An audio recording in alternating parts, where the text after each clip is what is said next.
There are three questions people have asked since the beginning of time. One, what's the meaning of life? Two, is there life after death? And three, does size really matter? Well, we all know the answers to questions number one and two. Question three is something we're going to explore in today's episode. This is the Kazdoy Closet. I'm Kazdoy. This is my closet full of all the stuff that I love. And today we look at two films, one about a 60-foot giant and another about 12-inch little puppet people. Does size matter? Let's find out. The first film we're going to look at is War of the Colossal Beast. This is from 1958, beautiful black and white, a very brisk 70 minutes. And I went into this with very low expectations because of what I read about it. People were really slamming it. I was pleasantly surprised by it, to be honest. This is a sequel to an earlier film called The Amazing Colossal Man, where this character, Colonel Manning, becomes a 60-foot giant after being exposed to a plutonium blast.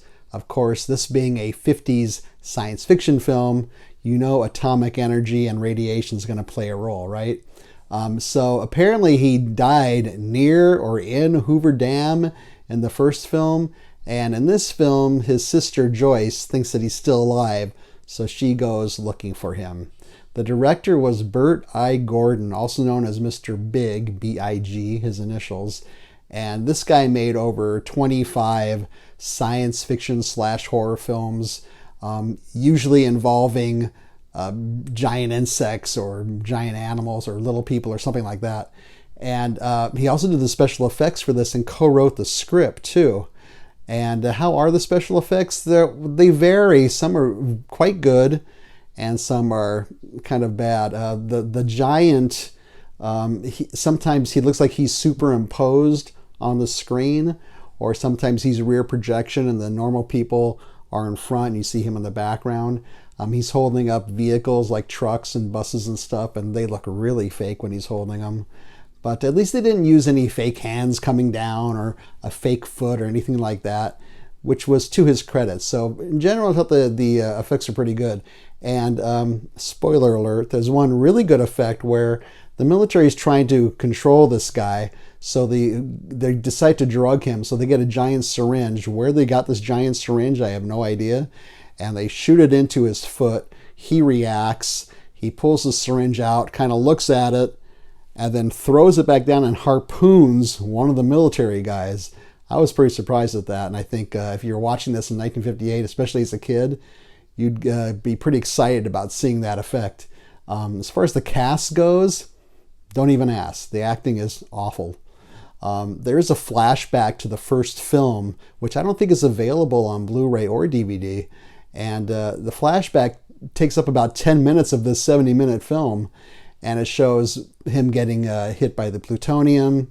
It shows him rampaging through Las Vegas. He's standing outside the Sands Hotel. And it says on the marquee, Danny Thomas. And while I was watching this, I was thinking, this thing must have been shot in LA, because some of these scenes, the rural scenes and the outdoor scenes, it looked like it could be, Saugus or Palmdale or something like that. And sure enough, it was shot in LA. And at one point, they're trying to figure out where to put this giant beast once they drug him. And one guy suggests maybe the Coliseum. Maybe we should put him in the Hollywood Bowl. And then later on, the big climactic part is that it takes place in Griffith Park, and then especially Griffith Park Observatory, where he's holding this bus full of school kids.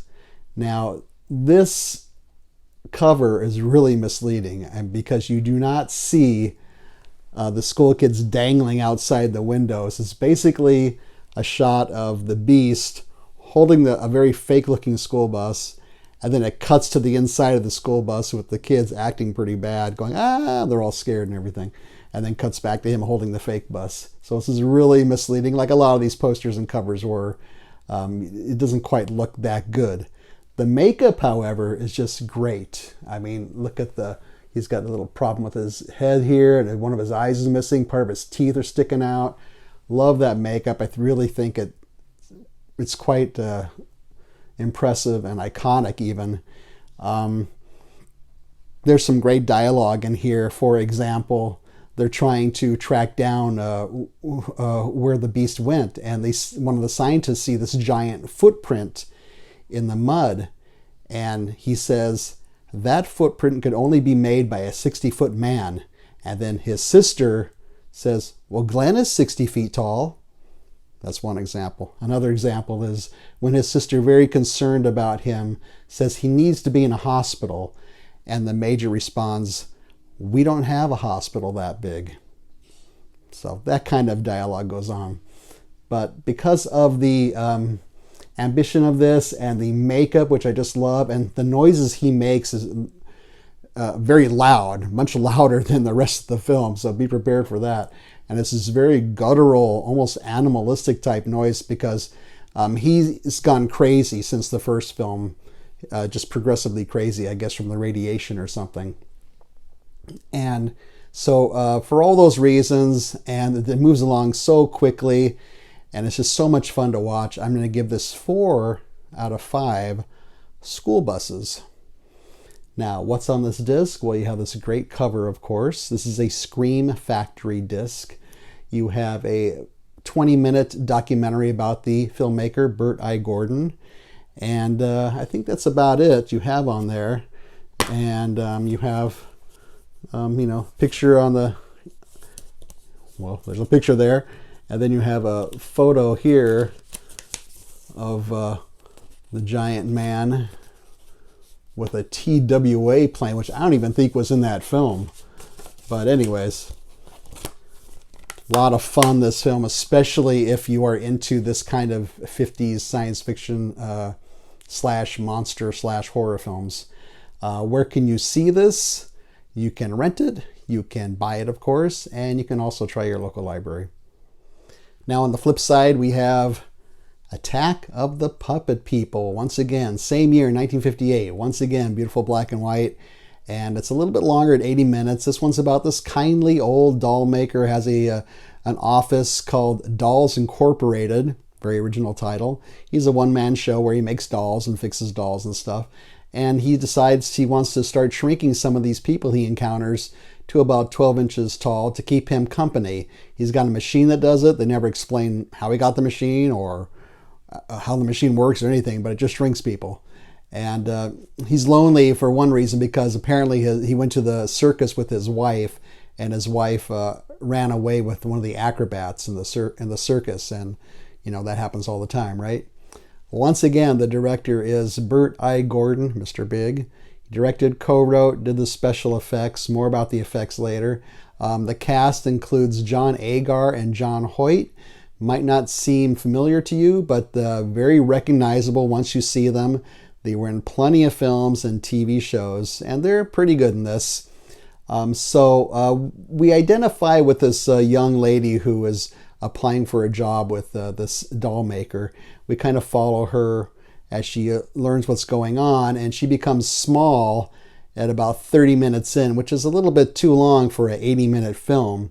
But then she meets the other doll people. There's 6 total. And when they finally, he lets them out of their little tubes, and when the air hits them, they become alive. And they're standing on a desk. And all the other doll people are really happy. They feel very free, and they're singing. One girl is like a teeny bopper, 50s style, sings a song about "You're a Dolly," and it's a terrible song that immediately gets into your head and won't let go, of course. And in about 2 minutes, they all want to be rescued. So how that switch happens, I don't know, but it does. And there's a lot of good props in here, including a giant pencil that they write on, and they use it to write on a giant piece of note paper, which they fold into a paper airplane and try to sail. That's done pretty well, actually. And a giant desk, and then a giant phone, and they want to dial the police. So it's one of those old rotary phones, and so it's quite a chore to turn the dial. So they're asking, what's the number for the police? And I'm thinking, why are you dialing 7 numbers? Just dial O for the operator, then ask for the police. But that doesn't occur to them. So the props are good. And at one point, this again is set in LA, they go, before they turn small, the main character, Sally, and this other guy, go to the Rosecrans Drive-In. And what's playing at the drive-in? The Amazing Colossal Man, referring to the first film I talked about today. So that was kind of an inside joke. I kind of like that. And there it is up on the screen. And again, this cover, pretty misleading. That Sally and this other guy do go into the city, and you see a rat chasing them. The rat looks pretty bad. I mean, it's a real rat, but it's superimposed on the screen, so you see an outline of it. Kind of like some of the stuff in the other film, Attack of the Colossal Beast. And then you see a dog, and the dog really doesn't look like this. And you see all the puppet people with this knife going to attack the dog. This never happens in the film, so another real exaggeration. But still, I love the poster. And they're really not puppet people. They're not puppets. They're just puppet size, I guess. And they really don't attack anything, except they try to attack this dog because the dog's running after him. So misleading title, misleading cover. Still a lot of fun for what it is. I'm going to give it 3.5 rats out of 5. What's on this disc? Well, you have a commentary, and I think that's about it. Maybe a trailer, and you have a picture disc inside there, and then you have a picture of all, if I can get the glare off it, all the different puppet people. Kind of stereotypes, some of them, like an army guy and a teeny bopper and like a model. This is also a Scream Factory disc. Where can you see this? Oh, by the way, it looks good, sounds good, all that stuff. Where can you see this? You can rent it, you can buy it, and again, I would try your local library. You might be able to find it there. So, does size matter? Well, according to these two films, yeah, it matters quite a bit. All right, so hope you like this video. Feel free to leave a comment down here or a suggestion. Leave a thumbs up. Don't leave a thumbs down. Subscribe would be great. Share this with your friends and neighbors. Otherwise, I thank you for watching, and I'll see you next time.